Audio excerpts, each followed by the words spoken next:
Welcome to Oduction-Vlog-Ductions. This is day 11?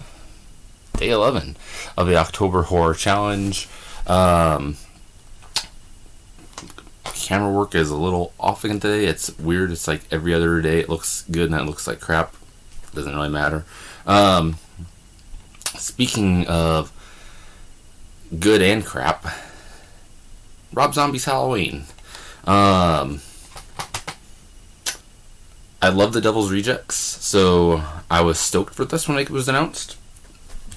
And actually got free tickets to see it before it was officially released. That night, I was split down the middle on it. I liked aspects. I did not like certain aspects. And a buddy of mine wanted to see it, so I went and saw it with him. And I felt pretty much the same way. But the aspects I liked, I loved. The aspects I didn't like, I hated. I actually tried finding the work print online, but it was all like crappy cam uploads. Looked worse than this. Eventually saw it again once it hit DVD. And I really wasn't a fan. But I heard that, the director's cut or narrated cut was better, so when that officially came out, I did buy it. It did improve it. And when I say I wasn't a fan, I should say that the flaws were more noticeable than the good. It still happens that way in this version. It just happens to be a longer cut. Longer doesn't always mean better. I do not like the flashbacks making us try to sympathize with Michael Myers. Having him come from a broken home and having him bullied, I don't want to see. It should just be a kid that, snapped. Just like in the original Halloween and the 2018 version. No Cult of Thorn, no bullied parents that are like, fucking trash, a bully that fucks with them every day.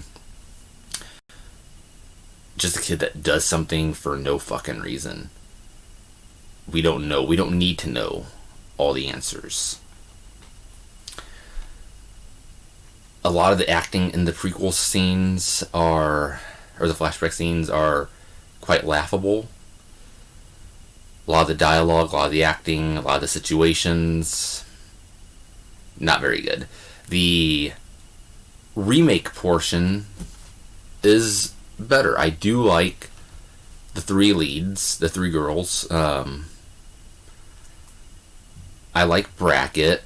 I do like Loomis. So everything in the remake portion is not bad, but a lot of the situations do feel forced. A lot of the kills definitely seem like Rob Zombie was like, I'm going to try to get as gritty as I can to try to pop, my hardcore metal fans, which they do. It's basically the same people who think anything that isn't extreme is pussyish, and they're the same people that basically strictly watch Walking Dead and Rob Zombie films, which I know quite a few of.